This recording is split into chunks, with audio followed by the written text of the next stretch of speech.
సంధ్య theatre వద్ద జరిగిన ఘటనకు అల్లు అర్జున్ ని అరెస్ట్ చేసిన విషయం తెలిసిందే. అల్లు అర్జున్ విషయం తెలియగానే ఆ మెగా కుటుంబం అంతా అల్లు అర్జున్ ఇంటికి చేరుకుంది. విషయాన్ని తెలుసుకుని న్యాయపరంగా పోరాడతామన్నారు.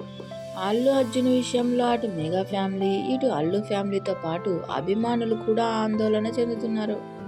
అటువంటి టైంలో కరెక్ట్గా AP deputy CM Pawan Kalyan గారు ఒక ట్వీట్ పెట్టారు. పవన్ కళ్యాణ్ గారు చేసిన ట్వీట్ నెట్టింట దుమారం రేపుతోంది. అల్లు అర్జున్ ని ఉద్దేశించి ట్వీట్ చేశారంటూ కొంతమంది, కరెక్ట్ టైంలో ట్వీట్ పడిందన్నా అంటూ కొంతమంది కామెంట్స్ చేస్తున్నారు. ఇంతకీ పవన్ కళ్యాణ్ గారు చేసిన ట్వీట్ ఏంటి అంటే, కలిసి ఉంటే నిలబడతాం, విడిపోతే పడిపోతాం అంటూ ట్వీట్ చేశారు పవన్ కళ్యాణ్ గారు.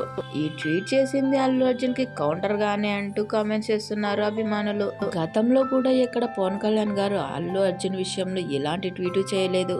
అల్లు అర్జున్ కి నాగబాబు గారు మాత్రమే కౌంటర్ ఇస్తూ వచ్చారు. ఏదేమైనప్పటికీ రీసెంట్ గా పవన్ కళ్యాణ్ గారు చేసిన ట్వీట్ దుమారం రేపుతోంది.